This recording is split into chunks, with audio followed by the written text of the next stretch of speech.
तो गाइस हम next part करने जा रहे हैं, जिसमें हम फर्स्ट पार्ट में हमें कुछ समझ नहीं आया था, तो हम इसलिए पहले पार्ट देख लेते हैं, फिर उसके बाद बाकी बातें बाद में करेंगे।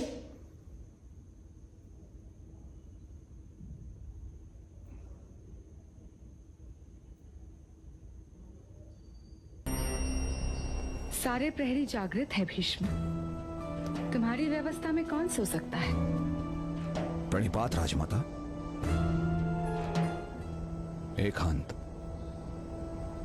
मैं तुम्हारा अपमान नहीं करना चाहती थी, किंतु माथे, मैं आपके शब्दों से कभी अपमानित नहीं होता। मैं जानती हूँ, किंतु मेरी भी एक विनती है तुमसे।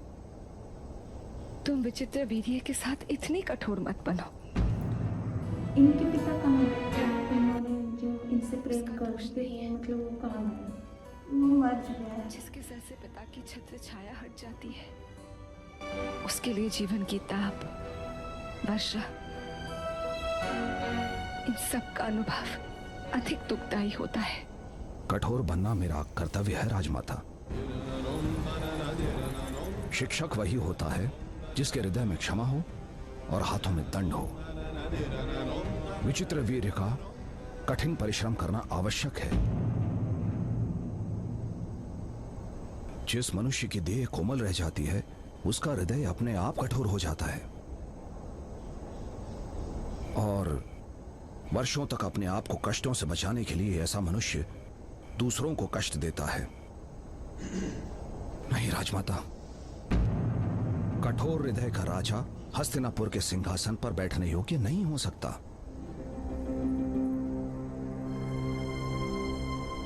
तो उसका विवाह करवा दो भीष्म।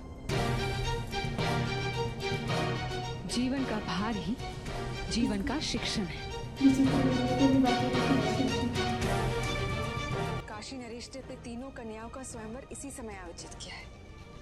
अन्य किसी बड़े राज्य में विवाह योग आयु की कोई कन्या भी दिखाई नहीं दे रही है। यदि काशीराज के कन्याओं के साथ विचित्र वीर्य का विवाह नहीं हुआ तो क्या पता हमें कितनी प्रतीक्षा करनी पड़े। तो क्या उपाय है माता?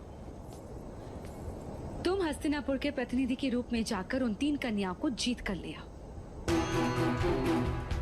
यह कैसे संभव है माता?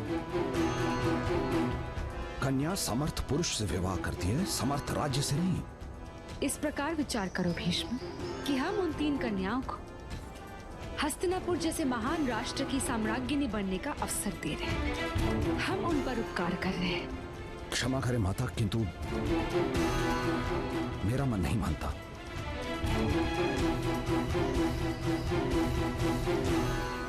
हस्तिनापुर के राजमाता के रूप में मैं तुम्हें आदेश भी दे सकती हूँ भीष्म, और राजमाता के आदेश का अपमान करोगे तो तुम्हें राज्य छोड़ना होगा।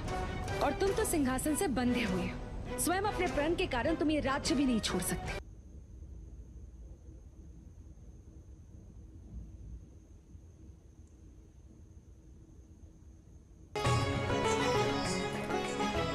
समुद्र कुक्षी के महाराज शान पधार रहे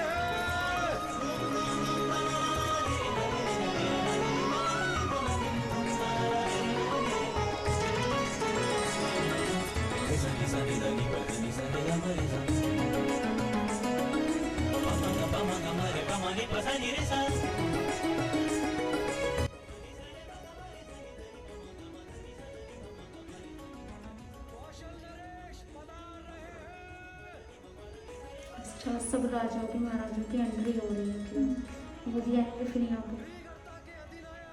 प्रसन्न चित्त पधार रहे हैं।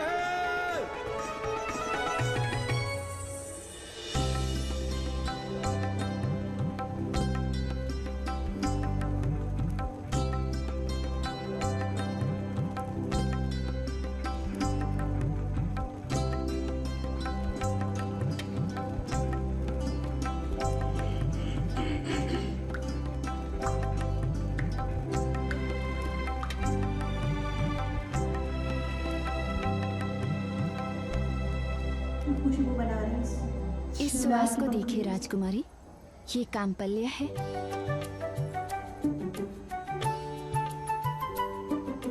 ये अंबर,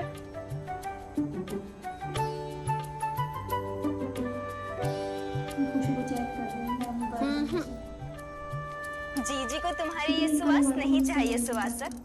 समुद्र की सुगंध वाला कोई सुवास हो तो ले आओ।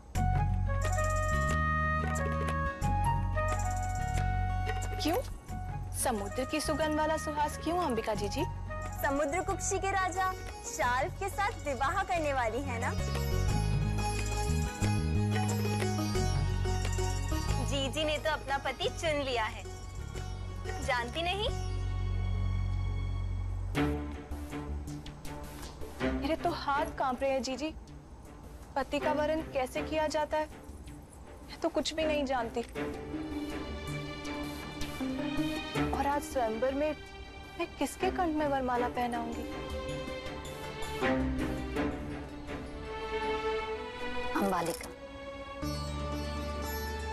जब किसी का मुख देखकर हाथ के बदले हृदय कांपने लगे और आंखें लज्जा से झुकना भूल जाए तो उसके कंठ में ही वरमाला पहना देना, समझी? पर ऐसा कोई मिला ही नहीं तो समझो जीवन दुख और पीड़ा से भर जाएगा। जीजी,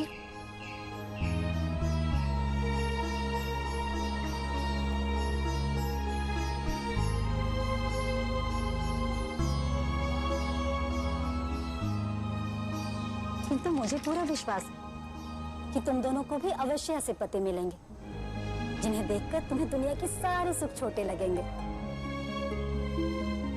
हमारे सुख में अब कोई बाधा आ ही नहीं सकती अंबालिका।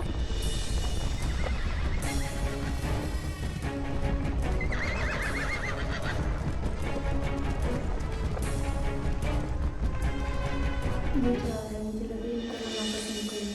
स्वयंवर में जा रहे हैं। मुझे लग रहा है कि कसम खा रखी थी, आज ही जाएंगे। उनको भी शादी करेंगे।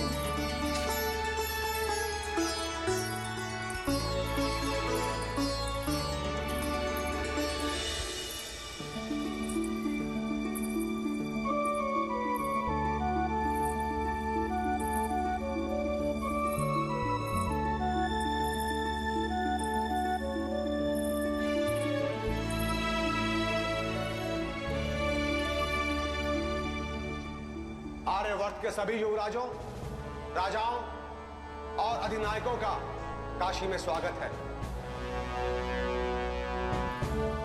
मेरी तीनों पुत्रियों के स्वयंवर में उपस्थित होकर आप सब ने हस्तिनापुर के महामहिम गंगा पुत्र भीष्म पधार रहे हैं।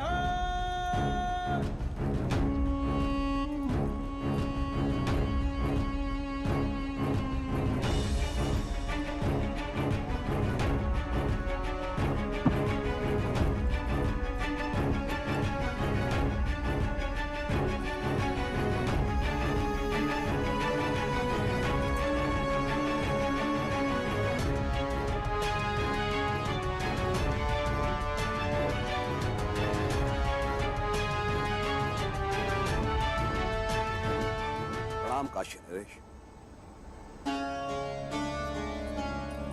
मैं हस्तिनापुर के सिंहासन के प्रतिनिधि के रूप में यहां आया हूं।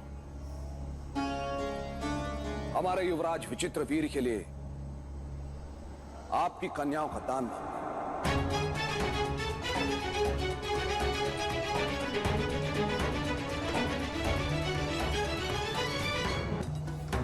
किंतु महामहिम भीष्म, मैंने अपनी कन्याओं का स्वयंवर रचा है। मैं स्वीकार करता हूं काशी नरेश, किंतु यह भी सत्य है कि स्वयंवर में शौर्य के बल पर कन्या को विजित करने की परंपरा है। जिस प्रकार वृक्ष सदा अपने पर्ण सूर्य की ओर रखता है, एक बुद्धिमान राजा भी अपनी कन्या का दान योग्य युवराज को ही करता है। और हस्तिनापुर से अधिक समर्थ राज्य समग्र विश्व में नहीं है, यह भी सत्य है। इसीलिए आप अपनी कन्याओं का दान हस्तिनापुर के युवराज विचित्र वीर्य को करें और इन्हें हस्तिनापुर की साम्राज्ञी बनने का सौभाग्य प्राप्त होने दें। यदि उपस्थित राजाओं में से किसी को मेरी बात पर आपत्ति है तो उस राजा को मेरे सामर्थ्य की परीक्षा लेने का अधिकार है। क्षत्रिय कभी द्युत और द्वंद का आह्वान टाल नहीं सकता गंगापुत्र।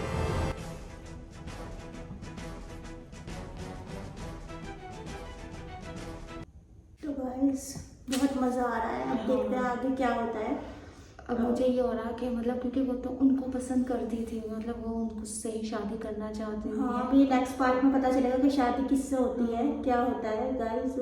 वैसे हमें बहुत मज़ा आ रहा है। हाँ, तो अगली स्टोरी जानने के लिए हम नेक्स्ट पार्ट ज़रूर लेकर आएंगे। तो हमारे चैनल को प्लीज़ और इस वीडियो को लाइक बहुत ज़्यादा कीजिएगा, ठीक है, ताकि हमें लगे कि नहीं आप लोगों को वीडियो पसंद आ रही है। और कुछ भी हम ऐसा वैसा कुछ गलत या कुछ इस तरह का तो आप प्लीज़ हमें सही कर देना अगर हमने कुछ भी गलत बोला हो, और उसको इग्नोर कर देना, ठीक है वीडियो में। हाँ।